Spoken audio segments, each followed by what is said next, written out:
and CEO of EdSurge. And, the great thing about these interviews is that it gives me a chance to sit down and have a one-on-one with some of my favorite people on the planet. And the great thing for you, if you're out there and tuning into this, is that you are getting an exclusive private engagement with some of the most interesting people. And I will absolutely confess to being biased. Jessie is one of my favorite people in this industry, and I say that with all heartfelt humility, actually. Jessie Woolley-Wilson has been leading DreamBox, which is one of the leading math education companies. She has been leading it from the time that it was sort of a little tiny startup-y thing, and has grown into a powerful organization that is helping millions of kids in this country, at some point around the world. Not quite yet. And what we thought we'd do today is talk a little bit about change management, about leading companies, about leading people. Jessie also has a super long history in education. She's been a banker. She has done a lot of cool things. But Jessie, you have become known in certain circles for a few phrases these days. Oh, no. Here we go. Here we go. We're tagging you with the phrase. You've talked about the term benevolent friction. Benevolent friction. What is that? What does that mean? So, we try to be hard on ideas. That's the friction part, but soft on people. And we think our work is so important, this work in learning. So separating the work, modifying or changing the education system, right, separate from actually creating, stimulating, relevant, personalized, engaging learning experiences. They have to live in harmony, but they're different. We believe that work is so important that we have to be willing to subject what we think are our best ideas to the scrutiny of people who share our passion and who can make it better. We think the step to getting to a great idea is to subject it to intense scrutiny. And so that means pressure sometimes. And I oftentimes tell folks at DreamBox that if we didn't have pressure on carbon, we would never see the diamond. That's a lot of pressure. It's not a trivial amount of pressure. That's not just saying, yeah, how's it going? Yeah. Can you give me an example? Tell me about an idea that you pressure tested at DreamBox that maybe didn't match up, didn't hold up. Well, I mean, they can happen in micro engagements and macro engagements. One example is, years ago when we were thinking about how to begin our work with tablets, I brought all of my expertise from, 15 million years in ed tech, and I said... And you were at Leapfrog and places that love tablets, right? Right. And I said, well, the infrastructure in K-12 is very Windows-driven, PC-driven. We need to prioritize development with the tablet. Makes sense. Seems logical. I had some engineers that said, well, in my home with my kids in school, it's really iOS. Are you sure it should be? Because we couldn't do both. We had limited capital and we couldn't do both simultaneously. Right. And I said, the wisdom of the world is that we really should start off with the tablet. And so we began that work, but the intrepid folks at DreamBox continue to poke at that idea, to get data, to validate that data, and it turns out that I was wrong. And I remember in the wake of the announcement in LA Unified, I think it was a $30 million commitment that was focused on iOS. We ended up having a lot of conversations with a lot of district leaders, and most of them were intentional about beginning their tablet practice on iOS. And so that was an example of you can still keep things moving, but you never give up on what you think is a good idea until you get it right, because our work is really important. And understanding the difference between, so it's a really great example, right? As you said, keeping focused on the main goal, which is, hey, we want to move this to a mobile platform, and not getting too hung up on, well, is it iOS? Is it the tablet? Yeah, we got to make a choice here. But recognizing that the main goal is the higher level thing. We're trying to move to a different platform that's going to be useful to schools. That's a great But the main point here is not so much about the technology. It's about the courage and the forum and the comfort with saying, okay, our CEO is wrong, and we have an obligation to the kids to make sure we do what's right. Right. And so it wasn't, I never want to be in a place where, because of title, the great ideas are suppressed. And so they continue to press. And so what's best about that example is not that I was wrong, because that happens a lot, but that there were a lot of people who, despite me being wrong, knew what was right for kids, for learning, and therefore for DreamBox, and they pressed until they were satisfied. So let's talk about managing people. Yeah. We have to manage people, whether we're in an entrepreneurial company, whether we're in a university, even if we're in a school district. A lot of what we're talking about is managing change and bringing people on board with that change. And there's this subtle balance, right? You have to be the leader. You kind of have to make some choices, but you also have to evangelize those ideas. Or do you evangelize them? Do you convince people? We're on that spectrum between telling someone, snap, we're going here, or using the wisdom of the crowd. So I'm still working on this, because I think in our education system, oftentimes the people who find themselves in leadership positions are people who do something individually that's exceptional, but that's really not the pathway to long-term sustainable adaptive growth. Right. And so I think sometimes we as leaders, we focus on the how of things. We're doing things in a way that's suboptimal.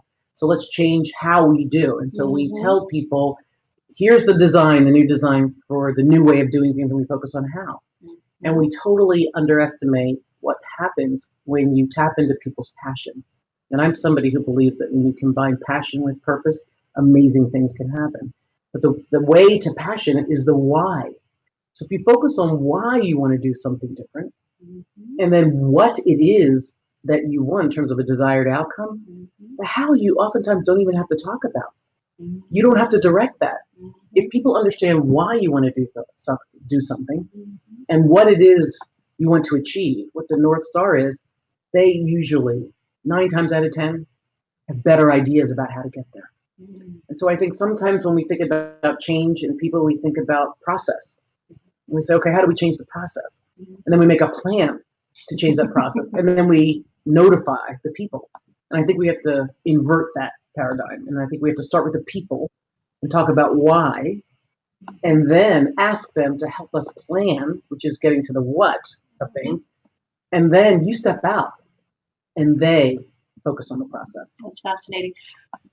So I'm going to play counterpoint here for a moment, though. Isn't there a risk that even if we all agree on the same direction, that the what? How should we do this? Not just how, but what are we going to do to achieve this outcome? If we share that with a big group of people, aren't they going to come up with an awful lot of whats? That's great, though. That's good. That's great. That's the pathway to adaptation and renewal. So what you do today is great, but if you continue to have a pipeline of those ideas, you incubate future innovation and future adaptivity as the world environment changes, as your capacity as an organization change. All that happens, and that's a great thing. You always need to have a bank, an idea bank, that you can tap into as your context changes. What's been one? I'll ask this question too, Lex. We all have in our memory those times when it all came together. We solved a problem, it worked. And it's the kind of story that we tell, over a drink, or that makes us feel really good. I'd love to hear a story from you about a time with DreamBox when there was a kind of a knot there, and a knot of getting people to move, or a knot of a problem. And I'll give you an option. Either you figured out how to solve it, or someone figured out how to solve it, a really positive one. And then I'm going to ask the hard part, which is, can you share a story where that knot just didn't go away, and what happened? So the knot. I think when I first got to DreamBox, we were a consumer proposition, and we were K through 2, and kids loved it, and very well educated parents loved it. But we knew it was a potentially transformational technology, and that a lot of very deserving kids didn't have parents who knew about it and weren't accessing it. So we made a decision to pivot from a consumer proposition to a schools-based proposition, not a very popular pivot from an investor standpoint. And most investors say, stop right there. You give her a counselor, she must be mad. Yeah. But if your why is that we have to figure out a way to unlock learning potential for this planet to get better, right, then we have to get more kids access to next generation learning opportunities. And so the people who were part of the organization that got it to that point of success, when we were a consumer proposition, we had to ask them to change maybe all the reasons why they came, right? What they thought, all the reasons why they came. Because the education system is broken, we can't fix it, you can't boil the ocean, so we'll figure out a way to go around it, maybe complement it by what we can do outside of the classroom. And so there were a lot of conversations about we need to figure out a way to partner effectively with learning guardians. Even though it's harder work, it's more important work with the promise of a bigger impact. So that sounds all great and rah-rah, but it's hard. It's hard to figure out how to sell to schools and districts. It's hard to figure out how to make sure people understand what intelligent, adaptive technology is and why they should actually care about it. It's hard to figure out the successful implementation. You know what's really hard? It's really hard to sell a new solution when you don't have 15 years or 50 years of efficacy studies saying, if you use this thing, you're not going to martyr your kids. That's hard. So it's a lot harder than having something that moms love, that kids delight, and there's no requirement for student progression because it's just a complement to what's happening. There's no summative assessment comparisons. There's no student progression. There's no common core alignment. It's harder. So why do you want to complicate our beautiful, simple business, Jessie, with all this common core alignment and selling to schools and why do you want to do that? It's making it worse. It's making it harder. Why do you want to make it harder? So getting back to leadership, because you talk about impact. Yeah. You can talk about a couple thousand kids, maybe tens of thousands of kids that you can get on it. Or you can talk about all the kids. Or you can talk about all the kids. And when you talk about all the kids, you talk about unlocking learning potential of every child. And that helps kids, that helps their families, that helps communities. I say it helps the nation. It's the way to protect this fragile democracy that we have, and it's a way to make the world better.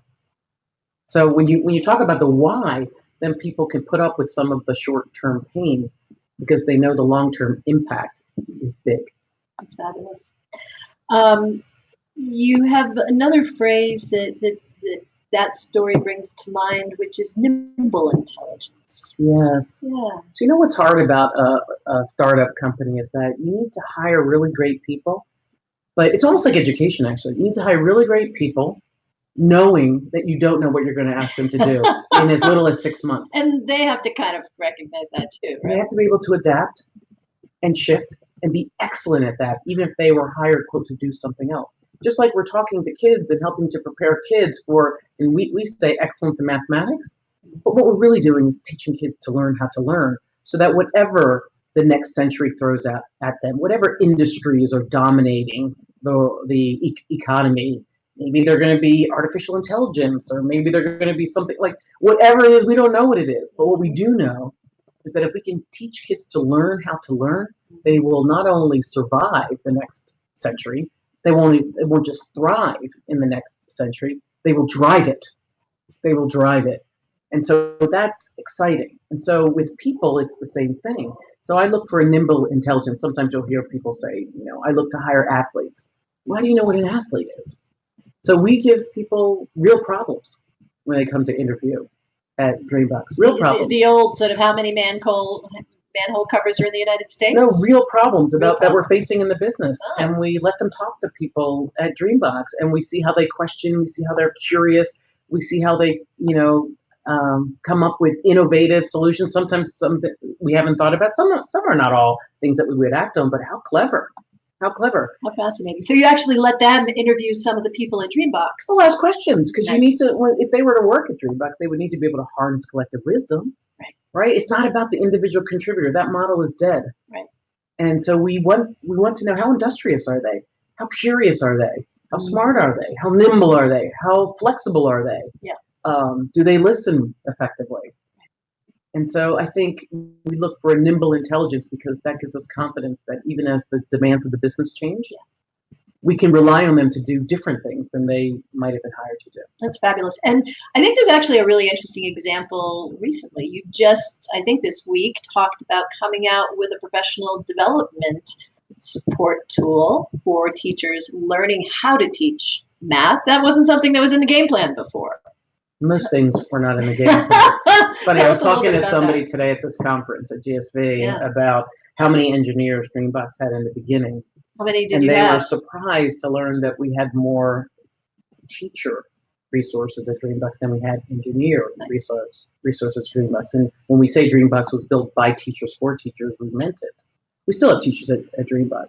But one of the things that's encouraging, as encouraging as it is terrifying, is that when you have conversations with your clients, with your customers, and you ask them not what do they need, but what do they aspire to be able to do with DreamBox? That's a big question. And they tell you. And so a few years ago, we had teachers that say, you know, it's so great that you're collecting all this information to inform the intelligent adaptive platform so that it can customize the learning path for students. I think that's fantastic. But what about me? Why don't you share some of that, more of that information with me as a learning guardian so I know how to adapt my instructional approach so I can be better at my craft? Is it more important to feed the engine than it is to feed the teachers? Great hard question. Really hard right? question. Benevolent friction. Benevolent friction. And this time with the customer pushing right? back. And so we started to think about it. We're like, well, we're a software company, but we don't really know how to do professional development. People want to come to DreamBox for professional development. And yet we had our customers saying, we trust you. We know that what you're trying to do. We've seen the impact on our students' motivation and their confidence and competence in math. And as you know, in grade school, most of them are generalists. They're not math experts. So what could we do to get learning guardians closer to the content so that they could continue to adapt their craft based on the information we gave them about how students were learning mathematics? And so we had something in the background. You know, everybody has long, product roadmaps, many things you can't, have the time or the money to get to. We had a conversation with the Gates Foundation, frankly, and they said, what are some of the things that you would like to do that you just don't have the time or the capital to do? I said, well, I have this thing I keep getting poked about by my customers around what could we do to bring some of the intelligent adaptive capability to the adult learners in the learning environment. And they stepped up. And they said, well, why don't you do it? I said, because I can't prioritize it over this, over that, over this. And they said, well, what if we partnered with you so that you could accelerate the development of that? And so we worked in partnership with the Gates Foundation to apply intelligent adaptive technology to the learning guardian experience. So what does that look like? So essentially, imagine you were a teacher and you had, 30 kids in a classroom, and you had 5 of them who were ready for, based on their experience in DreamBox, more advanced mathematics than what you were planning to cover in your class for the next, couple weeks. Right. What if you could know through alerts that you had a couple students who were ready for parabolas, let's say, and you knew that, wow, it's been a while since I've taught parabolas. I need a little refresher. What if you got the alert and you knew not only that you had some students who were progressing to that and were getting to that, but you could press a button and see what lessons they would be exposed to. Right. Press another button that might give you a chance to refresh your understanding or your teaching approach. So I don't have to go through exactly the same problems they're going to go through, but I would get some kind of a, hey, this is the equation. We want you to have actionable data about what is going on with your class, the students in your classroom. And we want to empower you and build agency so that you can do whatever you think you need to do. Maybe you're going to modify how you group students. Maybe you're going to do something different with one-on-ones and pullouts. Maybe you're going to assign different homework to them because of what you're going to have more choices because you're going to have a deeper understanding of where they are in their learning path. And we're going to take the sting out of it so that if one of those students comes up to you and asks you a question about, you're not going to be surprised about it. You're going to have a sense because you will have gotten an alert. So this is just the beginning of what I think is the next generation in learning innovation. So we started phase one with learning innovations that kind of added efficiency to what was already a well-used practice, an automated gradebook. Right. Phase two was to actually get into the classroom, and largely with practice apps. What could you do to complement instruction with some practice apps? Multiple choice, are you getting it, exercises. The next step was, what can you do to actually leverage technology to get ahead, but also to deliver instruction, to actually help kids explore concepts, to develop a conceptual understanding, to move beyond practice to actual understanding of concepts. Right. And I think the next phase is where you bring the learning guardian very intentionally in to the process, so that blended learning doesn't happen to them. Yes. Blended learning happens with them. So I love that idea, and it's something that we've heard in other places, in other organizations that have particularly been high on the adaptive scale, which is, how do you integrate the educator? We won't have sustainable transformation in learning if we don't partner. We need to lock arms with teachers. And I say that very intentionally as the head of a software company, because when we find that when we do that with our learning guardians, they schedule more time on DreamBox because they're doing it in partnership with DreamBox. And we know one thing: the more time students spend on DreamBox, the more progression they demonstrate. And it's all in concert with the learning guardian. In concert with the learning guardian. That's Absolutely. Right. And because the learning guardian knows that child better than the technology knows that child. They're human beings, these children, right? It's a human learning environment. That's right. And if we can help the teachers be more comfortable with the content, be comfortable with best practices and blended learning, and feel like they're architects of the learning design, which we need them to be, that is when we scale. That is when we soar, both teachers and students. That's fabulous. I'm going to offer anybody online a chance to ask a question if you want to. We have a few more minutes left in this conversation. If you do, I think you know how to make this work. Virtually put up your hand.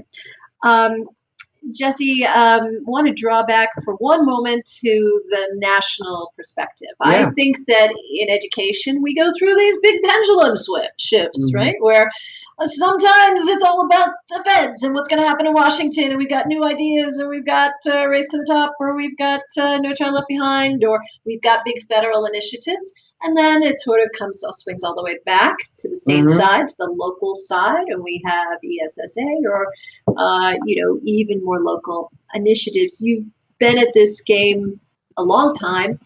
How do you feel about where we are right now? How do you feel about what keeps me optimistic? So I'm very much focused on learning more than changing the system. I will say that. That being said, I'm secretly very optimistic about the future of both because of this.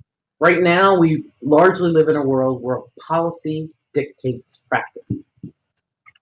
Policy dictates budgets, and that often dictates practice. Exactly. At the federal level, at the state level, at the municipal level. What if practice could inform policy? And practice, how do we get there? Practice that is based on evidence of what works in what conditions and why, so that others can emulate what works, understanding the conditions for success, which are different district to district. Right.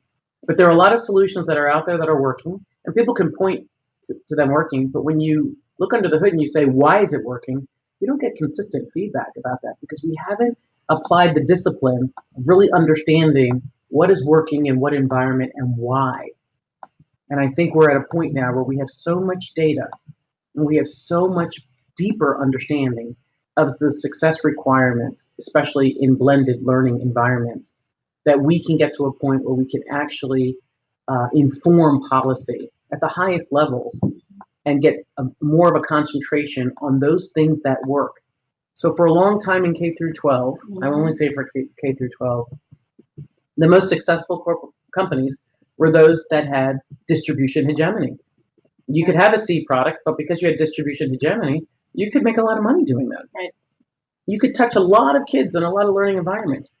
I am very optimistic that we are on the cusp of a system, of an environment where the best box wins, where you don't have to martyr. Education buyers don't have to martyr the learning community by guessing. So a couple things have to happen. This is still a little more futuristic. We have to figure out a way to get micro evaluations done at scale so that you don't have to do a 3 or 4 year study to figure out what works and what the conditions of that working are, because by 4 years, the conditions, of course, have changed. Leadership has changed, technology has changed, The kids have changed. strategies have, and the kids have changed, right? They live technology-infused lives, and what interested them 4 years ago is not going to interest them today, right? So that's really important. And I think the more that we can have micro evaluations, micro assessments of what's working, and distill in a structured way, in an intentional way, the conditions for success, I think we can identify things that work in great service to both students and teachers. Jessie, I think the word that I want to add to the collection of words that you have is the why word. We've heard you talk about why are we doing things. We've talked about why we do things in a company, in an organization, in a group. And then now most powerfully about why we're doing something nationally and why all this stuff is important to our kids and matters. Yeah. And so that's my third word for you, in addition to benevolent friction and nimble intelligence. I think you're the why lady. And I love that about you. Thank you so much. My great pleasure. Do we have a question? It's coming. It's coming. Oh, we have a question. Wait, Okay. wait. We'll wait in there one more time. I'll publish it. How do you think the Trump administration will affect K through 12 over 4 years? And so we come to our last and most political question. Our current administration, Trump administration. We heard Betsy DeVos speak yesterday here at the ASU+GSV conference. We have an article on EdSurge. If you're online, you haven't read that, go off and read the article about EdSurge. Hopes and dreams for what this administration means? This is a hard question for me. So if you take a corollary and you say, what will Jessie Woolley-Wilson do for education in the next 5 years? Like, how do you answer that question? If you say, what will DreamBox do for education in the next 3 to 5 years? I'd have a very concrete answer. So I think we're spending so much time on leaders when we should be spending time on the people that make up these organizations. And I think there are a lot of great minds in education. There are a lot of devoted people in the Department of Ed. And there are a lot of possibilities that exist today with as much strength as they did yesterday. And so I don't really focus on the transient leader, and I don't want people to focus on me. I'm the least important person at DreamBox Learning, and our mission is more important than any one person. And I would argue that what we must do for learning in this country to preserve and grow our democracy has less to do with any one person than it has to do with the collective will of the people, like the people collected at this GSV conference. And the collective action of everyone else. And the collective action. And it begins with the belief. And it begins with the belief that every child deserves an engaging, personalized, and highly efficacious learning environment. And regardless of the things that change at the federal level, at the state level, that will never change. That is what keeps me going every day. That is what fuels my passion. And that is what is going to deliver transformational, sustainable change for every kid, hopefully in this world, but certainly in these United States. Jessie, thank you so much. Thank you.